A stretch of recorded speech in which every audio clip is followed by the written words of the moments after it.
Hi friends, இன்றைக்கி என்ன recipe பார்க்க போகிறோன்னா ஈவினிங் டைம் சிம்பிளான ஒரு சிக்கன் ஸ்நாக்ஸ் தான் ஃப்ரெண்ட்ஸ். இதுக்கு முதல்ல நான் இங்கே 1/4 கிலோ அளவுக்கு போன்லெஸ் சிக்கன் எடுத்திருக்கேன்.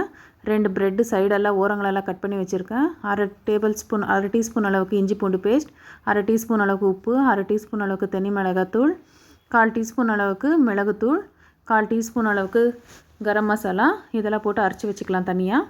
இன்னொரு மிக்சர் ஜாரில் 10 பீஸ் அளவுக்கு ரஸ்க் போட்டு அரைச்சி வச்சுக்கோங்க.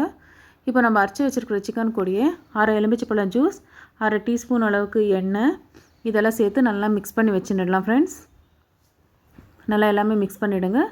இப்போ இன்னொரு கப்பில் 1/2 கப் அளவுக்கு மைதாவுக்கு சரிபட கொஞ்சமாக உப்பு, கொஞ்சமாக மிளகுத்தூள், இதெல்லாம் போட்டு மிக்ஸ் பண்ணி வச்சுக்கலாம். இப்போ இன்னொரு கப்பில் ஒரே ஒரு முட்டை சேர்த்துக்கோங்க. முட்டைக்கு தகுந்த மாதிரி கொஞ்சமாக உப்பு, கொஞ்சமாக மிளகுத்தூள் போட்டு நல்லா மிக்ஸ் பண்ணி வச்சுக்கோங்க ஃப்ரெண்ட்ஸ். இப்போ நம்ம அரைச்சி வச்சுருக்கிற சிக்கன் எல்லாமே கட்லெட் ஷேப்புக்கு உருட்டிக்கலாம்.